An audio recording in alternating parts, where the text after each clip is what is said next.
자, 그럼 오늘은 첫 강에서 문학 일반론 들어가겠습니다. 거기 보시면 첫 문학의 이해라고 되어 있고요.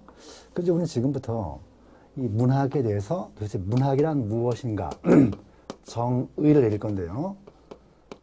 이 정의라는 파트가 굉장히 중요한 파트예요. 그래서 우리가 처음이긴 하지만 좀 어렵게 갈 거고, 그럼 우리가 뭔지는 모르지만 문학이란 뭐뭐이다 이렇게 나와야 되고요. 그러면 이쪽을 우리가 정의를 받는 쪽이다 해서 피정의항이라고 하고, 이쪽을 정의라는 쪽이다 해서 정의항이다 이렇게 얘기를 해요. 그럼 우리 국어에서 이 피자가 들어가면 항상 당한다의 의미가 됩니다. 소송에서 원고와 피고, 그 원고는 소를 제기한 쪽이고요, 피고는 소를 당하는 쪽이잖아요, 그죠? 문법도 마찬가지죠. 예쁜 꽃이라고 했을 때 예쁜을 우리가 꾸며주는 말, 꽃을 꾸밈을 받는 말 이렇게 얘기하는 거고, 문법적으로는 얘를 수식어, 얘를 피수식어라 그래요. 그래서 결국은 피자가 들어가면 꾸밈을 당한다. 그럼 이쪽도 피자가 들어가니까 뭐야? 정의를 당하는 쪽. 이쪽은 정의를 하는 쪽 이렇게 되겠죠. 근데 정의는 이미 올 자리가 딱 정해져 있어요.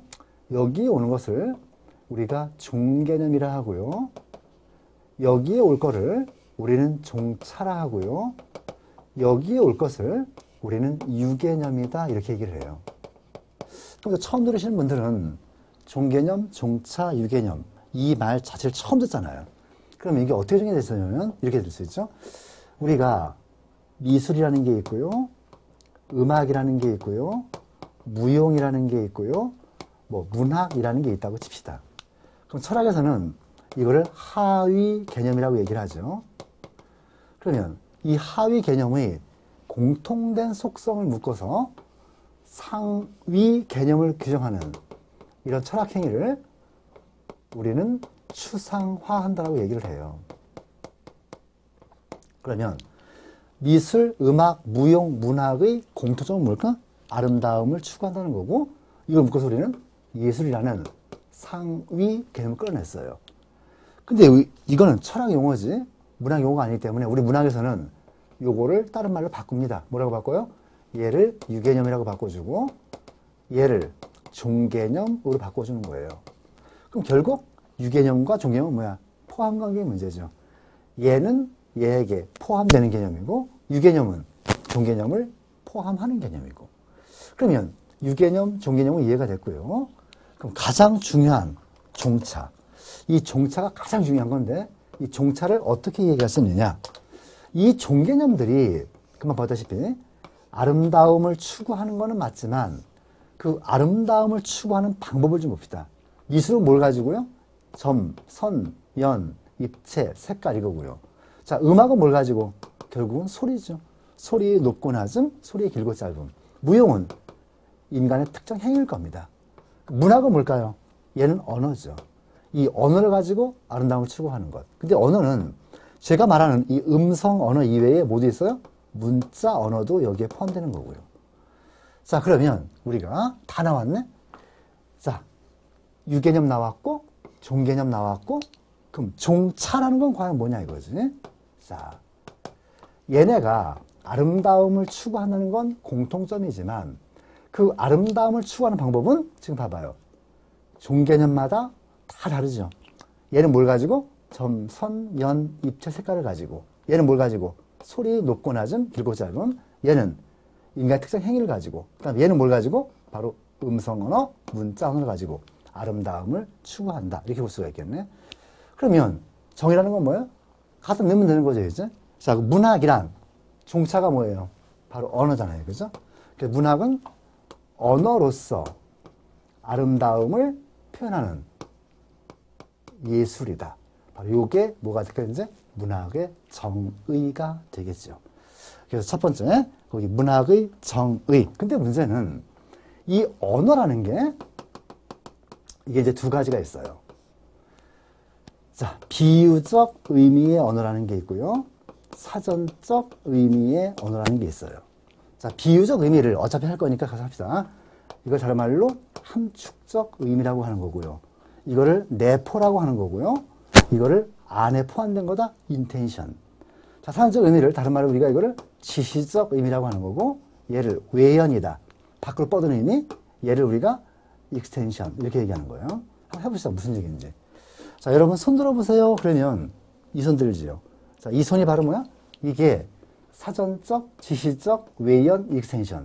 그래서 우리가 이게 일상생활에서 의사소통용 언어를 말하는 거고요. 자, 집에 가서 김장하는 날이야.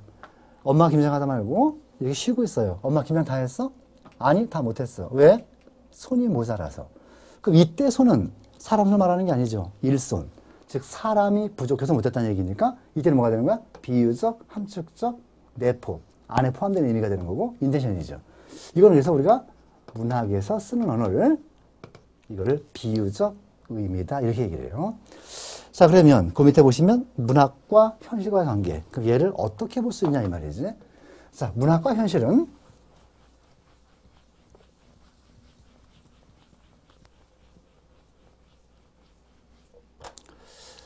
자, 봅시다. 현실과 문학과의 관계. 요거는 기출문제이기 때문에 좀 자세히 보셔야 될 것 같고 어떻게 볼 수 있냐. 현실은, 문학은 현실의 모방이다. 이렇게 일단 얘기가 될 수 있어요. 이 어느 날 갑자기 툭 튀어나온 게 아니라 반드시 문학은 있는 현실을 가지고 다시 만들어낸 거야. 여기 보시면 뭐라고 했어요? 상호, 유추적 관계이며 병립적 관계이다. 이 말의 의미는 자, 유추라는 거는 뒤에 가서 자세히 배우실 텐데 A가 B라면 C가 D다. 이런 식으로 논증하는 걸 유추라래요. 가장 좋은 예가 자, 우리 지구에 물이 있어서 생명체가 존재한다면 화성에도 물이 있다면 생명체가 존재할 것이다. 자, 이런 식으로 증명하는 거죠. 이 말의 의미는 뭘까? 현실에서 이런 일이 있다면 문학에서도 이런 일이 있을 것이다.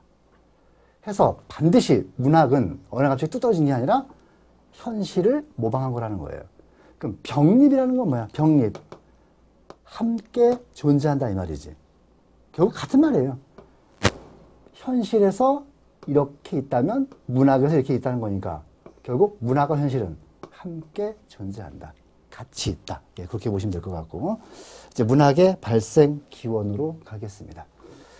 자, 일단 문학의 발생 기원은 크게 나누면 세 가지가 있죠. 크게 나누면. 그래서 문학은 어떻게 생겨났는가? 자, 문학의 발생 기원. 첫 번째, 심리학적 기원설이 있고요. 발생학적 기원설이 있고요. 원시 종합 예술이 있습니다. 그럼 심리학적 기원설, 이거 뭐냐면 사람은 누구나 아름다운 것을 보면 그걸 어떻게든지 표현하고 싶고 간직하고 싶은 욕망이 생겨요. 자, 여기 가을, 이제 강가예요. 널 걷고 있고 여기를 양쪽에 코스모스가 쫙 펴 있고요. 여기 서산입니다. 해가 지면서 노을이 쫙 지고 있고 비행기 한 대가 쫙 날아가고 있어. 이렇게 아름다운 모습을 보면 여러분들 중에 거의 80%는 휴대폰을 딱 꺼내가지고 사진을 딱 찍어줍니다. 왜? 아름답잖아요. 간직하고 싶은 거죠. 그 연중 한 5% 정도는 이걸 즉석에서 시를 쓰기도 합니다. 그럼 시를 쓴다는 건 뭐야? 이거를 어떻게든 표현하고 싶은 거죠. 사람은 아름다운 것을 보면 어떻게든 이거를 표현하고 싶고 그리고 간직하고 싶은데 여기에서부터 문학이 발생되었다. 이렇게 보는 설. 이게 바로 심리학적 기원설 기본 개념이고요. 자, 발생학적 기원설. 자, 근데 문제가 되는 건 뭐냐면 이게 떨어진 해가 이렇게 아름답게 느껴지는 거는 경제적인 안정이 되어 있다는 거죠. 그러니까 해가 아름답지. 만약에 해는 지는데 들어갈 쉴 집도 없고 먹을 저녁도 없어. 그럼 저 해가 저렇게 아름답게 느껴질 이유가 없는 거잖아요. 그럼 사람은 누구나 이제 일을 할 수밖에 없고 그럼 일하게 되면 힘들잖아요. 그럼 힘들면 있기 위해서 우리 조상들은 합쳐서 노래를 불렀는데 그게 노동요가 돼. 이 노동요가 바로 문학의 시작이었다. 이렇게 보는 설. 이게 발생학적 기원설. 자, 원시 종합예술. 얘가 제일 중요한 건데 좀 이따 보겠지만 이게 우리나라의 문학 발생 이론이 됩니다. 자, 무슨 얘기냐면 이런 얘기예요. 태초에 이 하늘에 신이 존재했어요. 그리고 백성들이 땅에 있었고요. 그럼 이 당시에 무당 계급이 있었는데 이 무당 계급들이 이제 백성들의 뜻을 신에게 전하고 신의 뜻을 백성들에게 전하고 이런 과정 속에서 얘네가 하늘에 대고 막 노래를 불렀단 말이에요. 근데 그 노래의 내용이 뭔지는 아직은 몰라요. 밝혀진 게 하나도 없으니까. 단지 지금 추수감사제라는 요걸 놓고 봤을 때 이때 뭔지는 모르지만 내용은 감사와 기원의 내용이었을 것이다. 그래서 여기에서부터 이제 우리의 문학이 시작돼 되게 보는 설. 이게 바로 원시 종합 예술 이렇게 되겠지. 근데 이 기록이 가장 잘 남아있는 책이 어디냐면 중국에 전하는 삼국지, 위지, 동이지라는 책이거든요. 거기에 보면 2000년 전 우리 조상의 모습이 잘 전해지는데 우리 동이족은 추수감사제 때 연일, 음주와 가물을 즐겼다 이런 기록도 나오고 그럼 연일 음주와 가물을 즐겼다 이때 이 노래의 가사 이게 바로 문학의 시작이었다 이렇게 보는 설 간단히 봤고요. 여기에 대해서 하나하나 다시 보겠습니다. 뭐부터 시작하느냐? 심리학적 기원서부터 시작합니다. 이 심리학적 기원서 내에는 다시 네 가지가 있죠. 첫 번째 모방 본능이라는 게 있고요. 흡인 본능이라는 게 있고요. 유희 본능이라는 게 있고 자기 표현 본능이라는 게 있어요.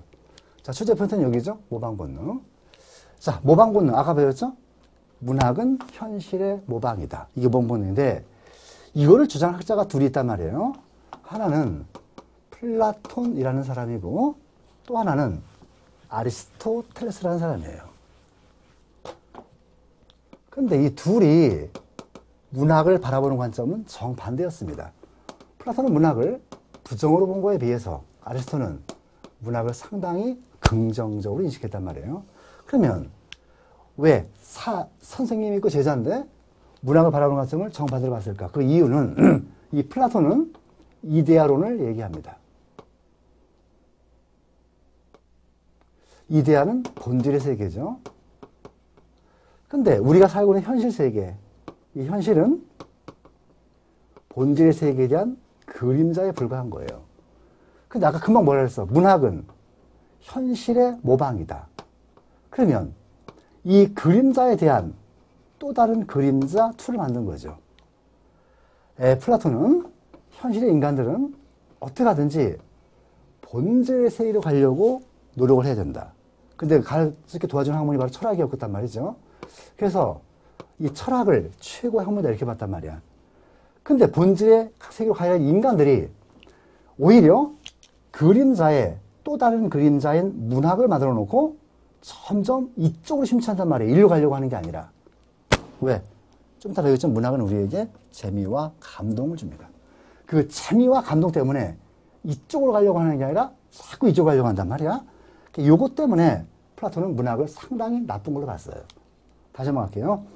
현실의 인간들은 본질의 세계로 가려고 노력해야 되는데 막상 현실의 인간들은 본질의 세계를 추구하는 게 아니라 그림자에 또 다른 그림을 만들어 놓고 자꾸 이쪽 가려고 노력을 하더라. 그래서 본질의 세계는 점점 더 멀어지게 만드는 거. 이게 바로 문학이고 이 이론을 근거로 시인 추방을 펼치게 돼요. 우리 공화국에서 시인들은 다 나쁜 놈들이야. 왜? 현실의 인간들을 자꾸 본질로부터 멀어지게 만드니까. 이런 의미에서 굉장히 플라톤은 문학을 나쁜 걸로 인식했다는 점. 근데 여기에 비해서 아리스토텔레스는 그게 아니고요. 카타르시스를 적용합니다. 이걸 다른 말로 우리말로는 대리만족이다. 좀 깨끗하게 한다.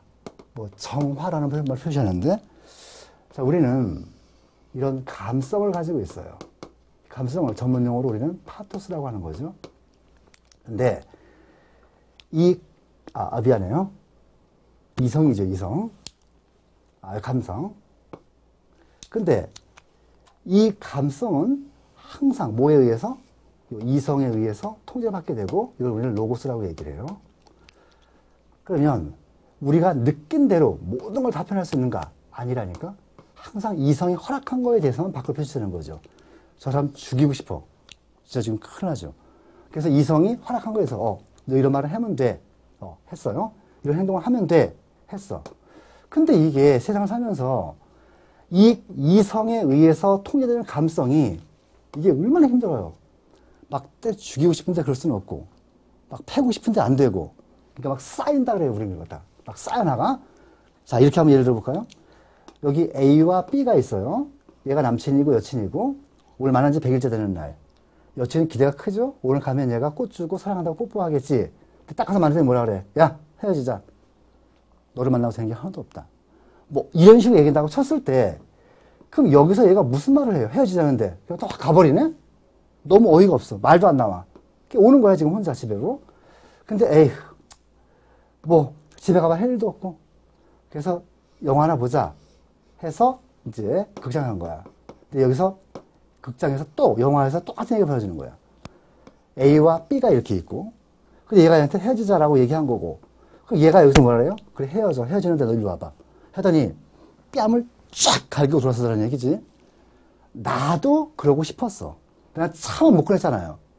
그럼 참고 참았던 눈물이 팍 터지면서 어떻게 돼? 시원함을 느끼게 되거든. 우리 이걸 뭐라 하네? 대리만족 정화라고 한단 말이에요. 그럼 이 영화라는 것도 결국은 문학의 한 파트란 말이야. 여기서 배우시면 시나리오예요. 그래서 이 문학은 우리가 세상을 살아가는 힘을 줄 수 있다. 다시 한번. 그래서 문학은 굉장히 좋은 걸로 인식했던 이게 바로 아리스토텔레스의 카타르시스 이론이야. 그럼 출제편에서 따는 게 아니고요. 그냥 플라톤은 뭘 통해서? 이데론을 통해서 문학을 부정으로 본 거에 대해서 아리스토텔레스는 카타르시스 이론을 통해서 문학을 긍정적으로 봤다. 여기 요 노란색 요거만 이해하면 되는 거고 요 밑에 거는 그냥 여러분을 이해시키기 위해서 한 거니까 큰 의미는 없어요. 자, 됐고요. 자, 그 다음에 흡인 본능으로 가겠습니다. 자, 흡인이라는 게 뭐야? 쭉 빨아들인다. 끌어들인다. 이제 우리가 이걸 흡인이라고 하는데, 이거는 동물의 세계를 보면 이해가 훨씬 빠르죠. 자, 동물 세계에서 짝짓기 때가 되면, 암컷이든 수컷이든 이성을 유혹하기 위해서 별짓을 다 해요. 소리를 지른다든가, 몸의 색깔을 바꾼다든가, 또 이상한 향을 방사한다든가. 자, 그게 바로 이성을 유혹하는 수준인데, 우리 인간들도 그렇잖아요. 그죠? 뭔가 이성에게 좀 돋보이고 싶은 욕망이 있단 말이야. 바로 여기에서부터 문학이 발생되었다. 이렇게 보는 설. 우리가 이거를 흡인 본능이라고 얘기하는 거고요. 자, 유희 본능. 이거는 실러라는 학자가 주장한 건데요. 실러는 그런 말을 했어. 인간에게는 두 가지 기본적인 본능이 있어요. 이게 바로 생존에 대한 본능. 살아야겠다. 자, 두 번째 본능은 뭐예요? 나와 똑같은 걸 이 땅에 남기고 싶다라는 종족 보존의 본능. 이게 두 개가 이루어지면 인간은 모든 힘을 놀이가 바로 유희예요. 이 놀이, 유희에 쓰게 되는데 이 놀이의 종류는 여러 가지가 있어요. 줄넘기도 있고 땅 따먹기도 있고 여기 모두 있고 글쓰기도 있었고 그 글쓰기가 바로 뭐야? 이게 문학의 시작이라는 거죠. 그래서 이런 놀이 문화의 하나로서 문학이 시작된 것이다. 이렇게 보는 설. 이게 바로 유희 본능이 되는 거고요. 그 다음 자기 표현 본능설. 이거는 금방 얘기잖아요. 사람은 누구나 아름다운 것을 보면 어떻게든 이거를 표현하고 싶은 욕망이 생기는데 바로 여기에서부터 문학이 발생되었다라고 보는 설. 이게 자기 표현 본능설. 자, 이렇게 됩니다. 여기서 가장 중요한 출제 포인트는 여기죠. 모방 본능. 이거 꼭 좀 기억하시고.